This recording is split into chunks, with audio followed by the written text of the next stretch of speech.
जुमे की नमाज को लेकर भी इंतजामिया अलर्ट मोड पर नजर आ रहा है। लोगों से किसी भी तरह की अफवाह पर कतई ध्यान न देने की अपील की गई है। तो अहम खबर संभल के ताल्लुक से।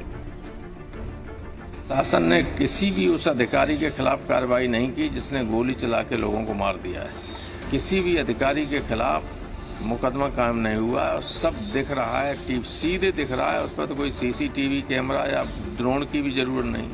एवरीबडी हैज सीन इट, कौन गोली चला रहा है, कौन गोली मारने के लिए कह रहा है।